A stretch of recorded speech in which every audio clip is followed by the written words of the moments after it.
OCN was recently announced as a co-recipient of the Mobile Greekfest Charity Gala. Today, we're going to be talking with our fellow honorees of the program, Penelope House in Mobile, Alabama.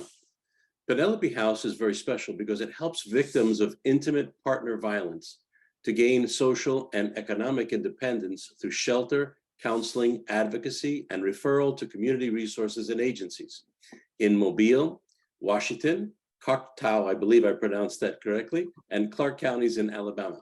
In addition to victim support, the goal of Penelope House is the prevention of domestic violence through education and public awareness. Today, we have Tony Ann Cumanis-Torrance and Catherine Cumanis from Penelope House to tell us more. With October being National Domestic Violence Awareness Month, it's an honor to have both of them on the show today. Let me first briefly introduce them to you. Dr. Catherine Cumanis is a lifetime resident of Mobile who started her career as a teacher, then a social worker. Recognizing the dire need for abused women to have a safe place to stay, she, along with the local chapter of the Daughters of Penelope, established the Penelope House shelter in 1979 in Mobile as the first domestic violence shelter in Alabama and the fifth in the United States of America. The mantra, peace on earth begins at home, has always been her mission. We also have with us Tony Ann. Tony Ann received her undergraduate degree in sociology with a social work emphasis and her master's in social work at the University of Southern Mississippi. She served in the Peace Corps in Kingston, Jamaica from 1989 to 1991. Currently, Tony Ann is the executive director of Penelope House, attends the Annunciation Greek Orthodox Church in Mobile. Welcome, ladies. Nice to have you with us. Tell us from your perspective, what is Penelope House and what are the services that you provide? Well, Penelope House provides emergency shelter and many services to victims of domestic violence and their children. And, you know, as you mentioned, we were the first shelter to open in the state of Alabama in March of 1979. And sadly, domestic violence has continued its ugly head, you know, throughout the years. Mm-hmm. And so it's important that every city really have their own domestic violence shelter program, not to just provide that emergency shelter, but to assist clients as they go through court when they're dealing with protection from abuse orders and things like that, all the way to working with children in the school system to help them learn and understand that it's not okay and what they can do as children to stay safe in their homes and as they grow to avoid those unhealthy relationships. Can you tell us about the history? We mentioned it briefly in the intro, but the history of Penelope House. I understand there's a very strong connection between the Daughters of Penelope and the Annunciation Greek Orthodox Church in Mobile. Father, I wanted to also mention to you, you might think, this is interesting, is I'm a graduate of St. Basil's Academy Teachers College. Wow, okay. In Garrison, New York. But I've been a social worker since 1963. And most of my service has been in protective services. So in 1978, I was on a way to Montgomery for a meeting and heard a program on the radio by Dr. Joyce Brothers. And she was talking about shelters in England. And in my work, I had come across many victims of domestic violence, but as a state agency, the only assistance we could give was to place the children in foster care. Mm-hmm. So I saw this as an immediate, urgent need. And I approached the Daughters of Penelope, which chapter we had just formed, and asked if they would like to participate in helping establish a shelter here in Mobile. Knew nothing about shelters, but we learned very quickly. Tell us a little bit about I know you can't reveal and you don't show faces and you have no cameras, but tell us a little bit about the hard knocks of this type of work. Penelope House is dealing with some very, very serious issues. What kind of issues are they? Well, you know, it's, you know, I tell staff all the time that we see the ugliness of society, but we also see the beauty. The ugliness is, you know, a lot of times people enter into a relationship and it's wonderful and everyone puts on their best face and it's a beautiful thing in the beginning and you're getting to know each other, but somewhere within that relationship it becomes more about power and control. You know, it's more isolating. You're not allowed to be with your family. You may not have control of your finances. Just gradually things happen, and when it becomes physical, this was someone you thought it was someone who was going to love you and keep you safe the rest of your life, but all of a sudden they are the one who are harming you. So we've seen violence, you know, in all of our communities, and we're seeing a lot of gun violence, but all of a sudden that violence is within the home, and it's the intimate partner, you know, it's the person who you prepared dinner for when they came home, and then they said you burned the chicken and they beat you up because of it. And all of a sudden the victim is thinking it's something I did that caused this abuse. And so the whole mindset of that relationship totally changes. You're no longer two partners on love and respect. Your relationship is built. All of a sudden it's, I'm not doing what I need to do to make him happy or her happy. And then there becomes emotional abuse. And like I said, it becomes a very difficult home to live within. You're walking on eggshells trying to make sure you don't do something to trigger the next event. So it's very difficult. And, you know, why people don't leave, people say that all the time in the community. And we want to say, why does he hit? You know, turn it around. And also, and all the statistics and research show victims are at most dangerous when they leave. So if you go spend a night with your mom because something happened, or you go stay in a hotel or whatever, you are challenging that power and authority. And when that happens, and if you read in the newspapers, when you see domestic violence incidents, the majority of time it's the ex-husband or the ex-boyfriend or the ex-girlfriend who the violence elevated so much that there could be a homicide or something just awful, you know. And when we started Penelope House, it wasn't just providing shelter for victims, but we had to reset the mindset of the whole community, because back in those days, no one discussed domestic violence. It was a private practice. A man's home was his castle, and it wasn't discussed or acknowledged.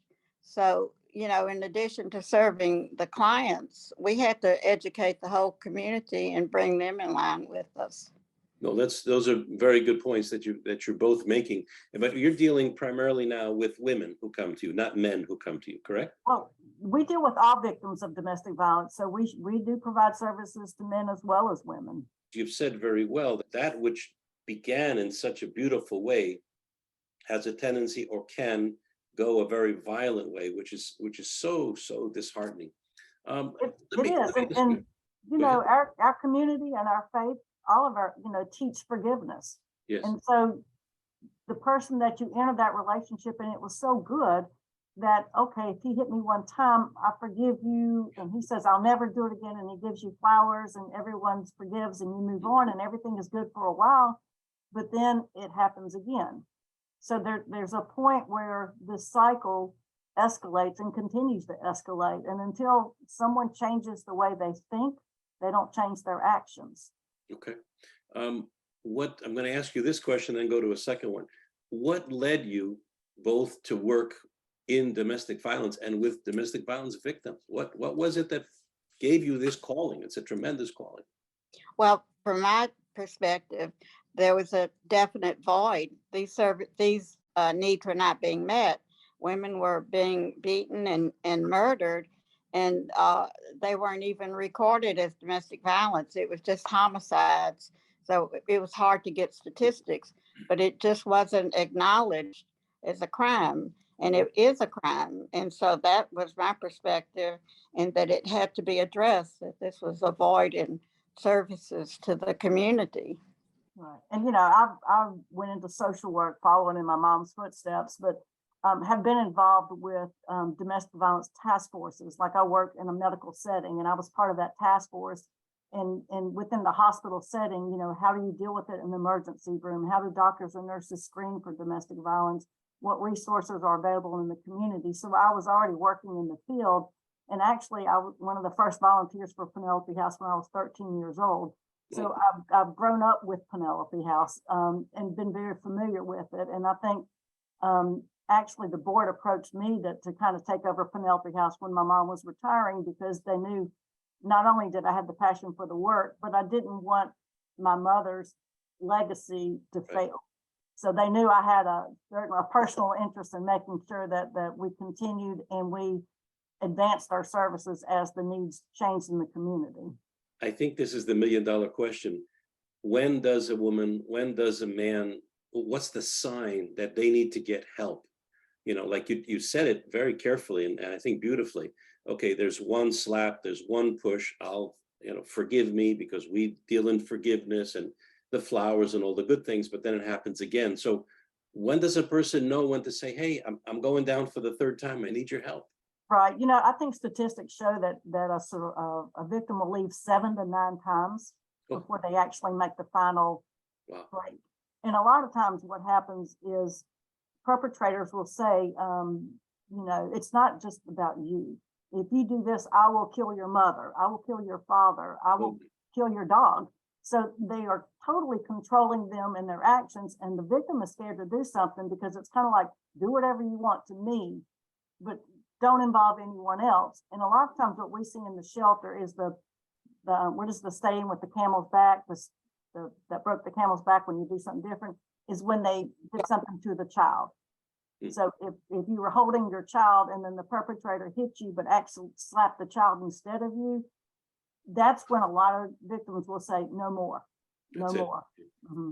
And is there a number that someone could call up? I mean, we're dealing with Mobile here, but is there a number that they call? How do they get in touch with you? Yeah, there's at different levels. Like at the city level, Penelope House is a 24-hour crisis line that's answered by a person. You will never get a phone, push this, go there. You get a 24-hour, we're staffed overnight.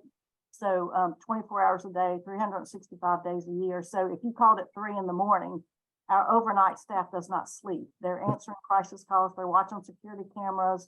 They're checking on clients in shelter. So we have a 24-hour number. The state of Alabama has a 1-800 number. Whenever you call it, it'll connect you to the service, the shelter in your area.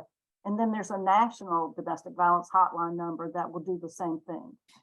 Ladies, October is National Domestic Violence Awareness Month. So what are some of the things you want people to know about how they can help in their own communities? Right. Purple is the color for domestic violence awareness. So we encourage people throughout the community to wear purple. It's a sign of the bruising that survivors, overcome and things like that. But it's a national, they have a national Purple Day. But what we do in our community is we make sure that people understand there's several key points, but it's like domestic violence knows no boundaries. So whether it's a racial, an ethnic, a religious, a financial, educational level, it doesn't matter. Domestic violence knows no boundaries. So that's one of the first things we make sure people understand. And we also give kudos to law enforcement because they're the first ones to respond, whether someone within the home calls 911, whether it's the victim or the child, or whether it's the neighbor who hears the screaming and they call 911. It's the most dangerous call law enforcement can respond to. So we always acknowledge law enforcement within the month, just the role that they play in keeping victims safe, and not just them.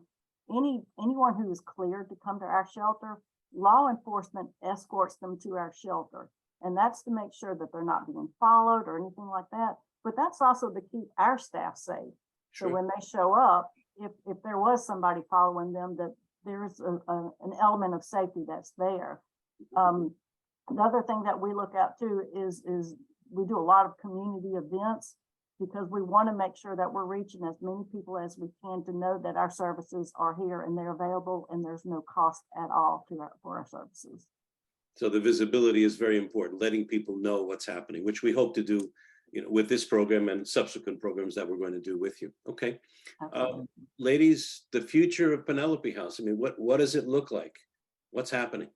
The sad thing is, my mom used to always say that she hopes that we won't have a job anymore, that we won't be needed. And unfortunately, we continue to be needed, and we continue to be needed shelter programs throughout the U.S. and throughout the world. So until we come to terms with the peace on earth begins at home, in the home, it's very difficult for that peace to spill out into your streets and your communities and things like that. So the future is we will continue to provide the services as long as they're needed. We adjust. As with COVID, we had to shelter totally different. One family unit per room. We had to do a lot of protocols and things like that. So our commitment is to do the best that we can and to adjust with whatever is happening in our community at the time. And this is a national project now of the Daughters of Penelope, correct? Yes, and that's a wonderful thing, because back to the awareness aspect as well, when individual chapters, whether they're in California or New York or wherever they are, and they have a chapter meeting that talks about their national projects, they're getting the understanding about domestic violence and domestic violence awareness, and whether it might be an individual sister who may have issues or someone in their community, they are now getting the message to who is our program locally and who do we need to have that hotline number for in case someone needs it. Well, folks, you've heard it from two wonderful people that have dedicated their lives to helping women, and primarily those who are in the domestic violence realm. It's our prayer, of course, that those of you who are in these situations will seek help. There's no reason that you have to be alone. And we're honored to share the stage, the venue, if you will, in Mobile, Alabama on November the 5th, where we will come together for a fundraiser for both this beautiful project of Penelope House and the Orthodox Christian Network. Ladies, may God continue to bless you and your efforts and protect those in the world who are subjected to violence.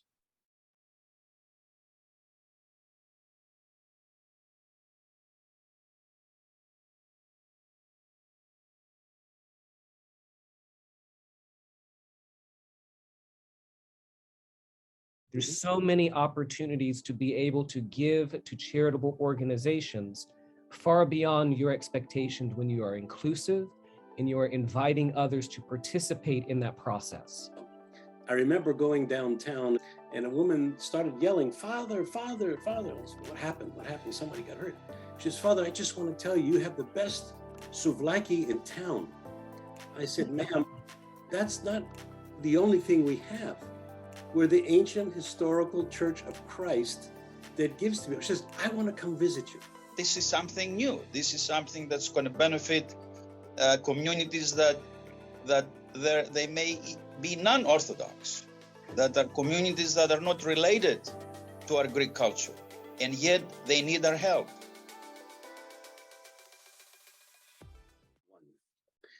We have a very special program today. We're going to speak about the Greekfest Gala in Mobile, Alabama. And we have three very important guests with us. Dr. Stephanie Gross, her husband, Dr. Dimitri Kyriazis, who is the president of the parish council, and Father Matthew Carter, who is the priest in Annunciation Church in Mobile, Alabama. Prior to serving at his current parish, he served the communities of St. Nicholas in Wilmington, North Carolina, Annunciation Greek Orthodox Church in Pensacola, Florida. He serves currently as the vicar of the Western Conference of the Metropolis of Atlanta and is a member of the Metropolis Council. Dr. Stephanie Gross is a doctor specializing in cardiac electrophysiology, and her husband, Dr. Dimitri Kyriazis, is a cardiac surgeon. These are very, very important people today. Welcome to the program. Father, let me start with you. Tell us about this event. What's its purpose? What can the attendees expect to experience? Well, first of all, Father Christopher, thank you for giving us the opportunity to talk about and to promote our Greekfest Charity Gala. This year is going to be held on November the 5th at our Hellenic Center at the Annunciation Greek Orthodox Church in Mobile. It's a formal dinner with music and live entertainment, as well as a silent auction. And all of the proceeds that we collect go directly to charitable organizations and Orthodox Christian ministries. This year, the Gala Committee has selected Penelope House of Mobile, which is the first domestic violence shelter established in the state of Alabama in 1979. The second organization is the Orthodox Christian Network, which is a wonderful ministry of the Orthodox Church, not only nationally, but internationally. We're very proud to support it.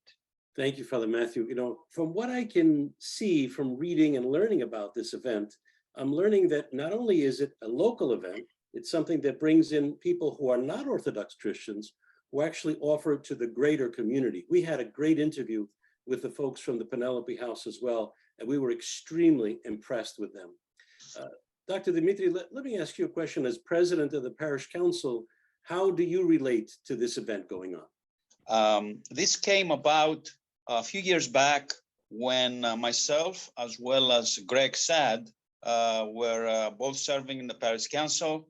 And During a parish council meeting in late spring, Greg Saad says, you know, we need to do something else to benefit our community that's outside the Greek Fest. And he mentioned the gala.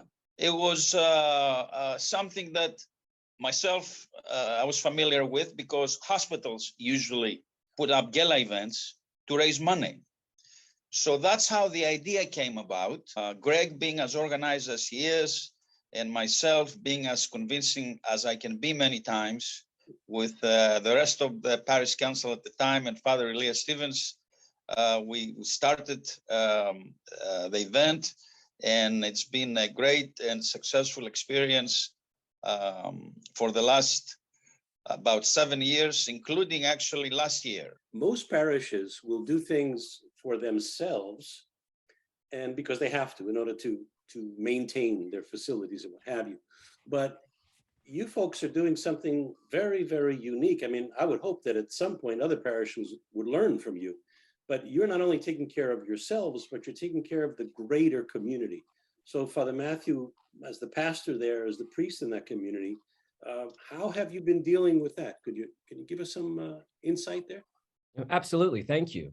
So it's an opportunity for the entire community to really participate in charitable giving. The parish here in Mobile has had a very long history of charitable giving associated with the Greek festival. This is taking it to a different level because it's much more inclusive of other individuals, not necessarily Orthodox Christians, other individuals, other organizations that are participating to make this a very successful fundraiser. And we're seeing a wonderful impact in the city of Mobile, in the greater community that we have here, as well as in many other ministries that are benefiting from it. And from 2016 to 2021, over $500,000 has been collected and distributed to charitable organizations. That's fabulous. Does it change the way the community is perceived? Does it change the way the parishioners operate here?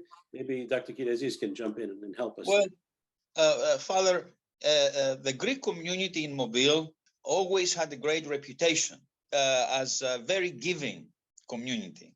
It follows the main principles of what we call in Greece philoxenia and philotimo, and also the history of the Greeks in the Mobile area, which unfortunately very few people know, because it is we have the Greeks in the Mobile area itself, but also the Greek community of Malbis, yes, which is from the Malbis Church, which has a history that's almost over 120 years old.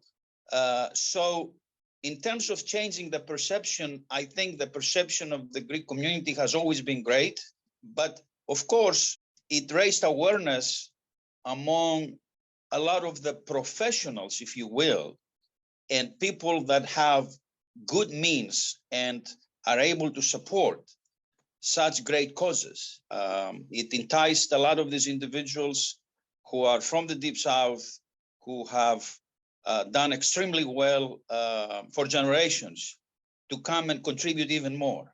Let me ask you this before I go into how people can actually participate and go on your website and learn and maybe even donate or come up for some of those silent auction or loud auction items you have. Let's talk about how we could help other parishes take a step forward. Father Matthew, what would be your advice to fellow pastors out there, to parishioners out there that are thinking about this type of thing, of going outside the borders of the community? I think the first step is to really have a willingness, a desire to want to go out, as you said, to offer this charity for the glory of God. Everything that we have, we're stewards. We're stewards of a temporary nature. And when we are able to give more, we're able to offer, by extension, a blessing on behalf of Christ to others. So it needs to be a desire, a willingness to want to do that, and it has to be accepted within the community.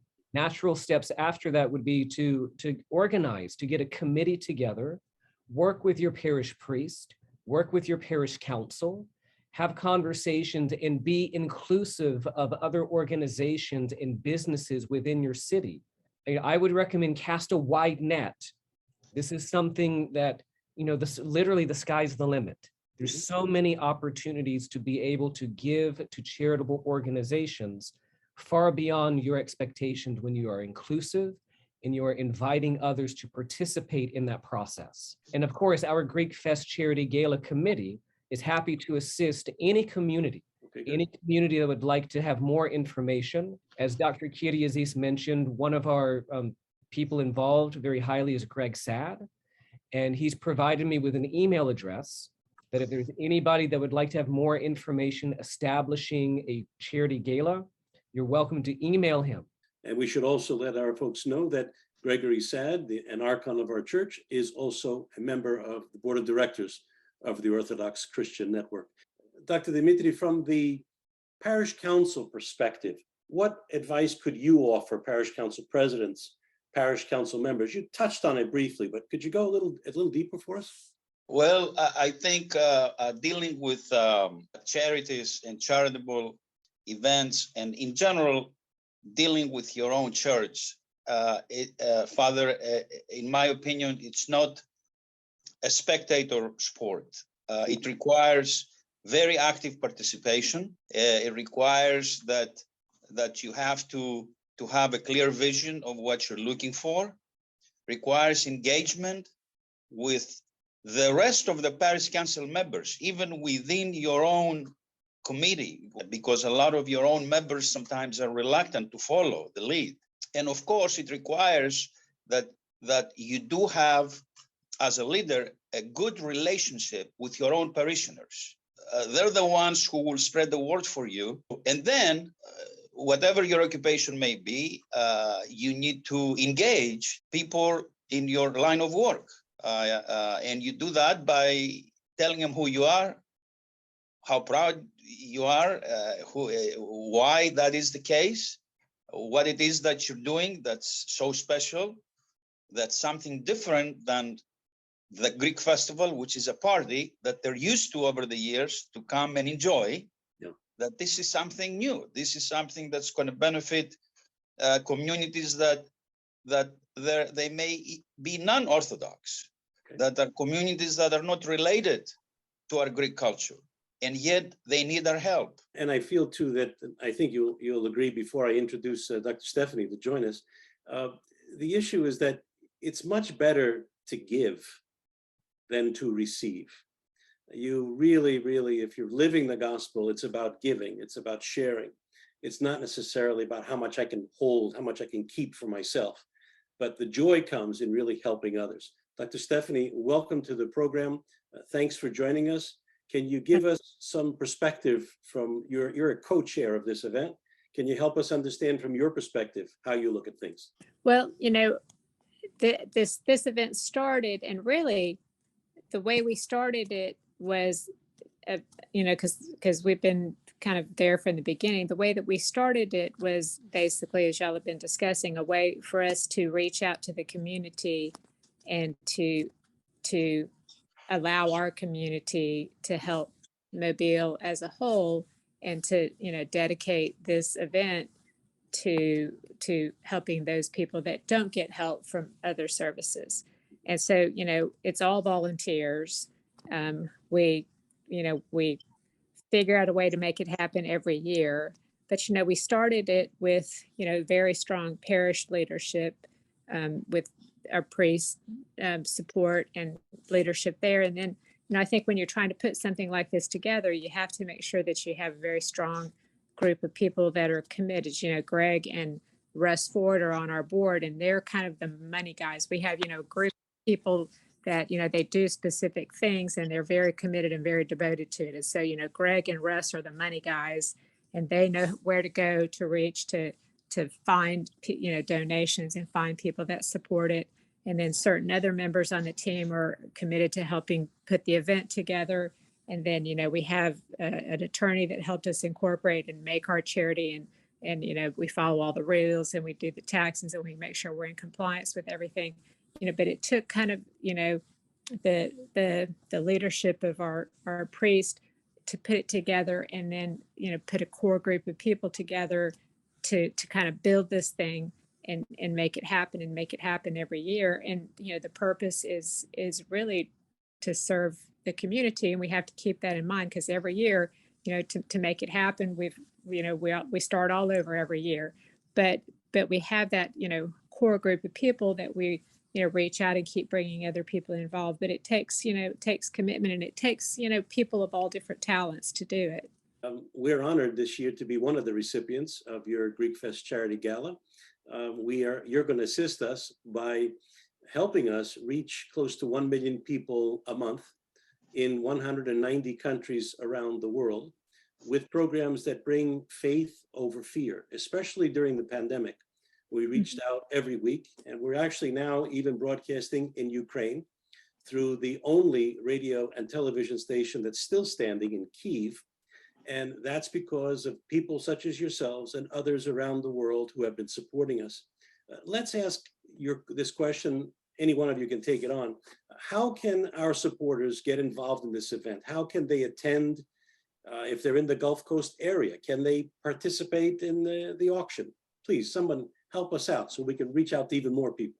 So on our website, we'll have the auction website listed, and anybody can participate in the auction. You don't have to be in attendance. So we'll have the auction website, how to enroll, and then during the event, the bidding for the auction starts in advance, but then it closes by 9 o'clock on the night of the event.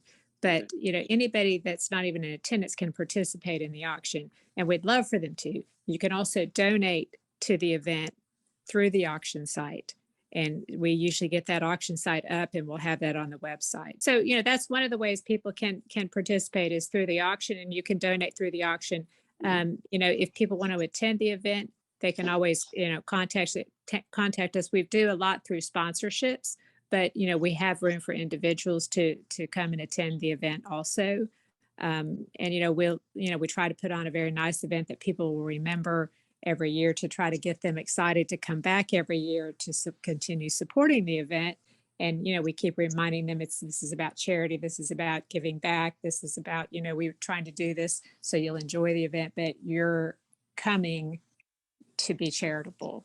We will also have the director and the author, producer of the movie Man of God, who will present something to us all via, I'm not sure if we'll do it live, but it may be taped. But she will be speaking to us about that movie that has been acclaimed now literally around the world. It's the first movie of its kind within the Orthodox Christian world. And we want to share that with the people that will be there.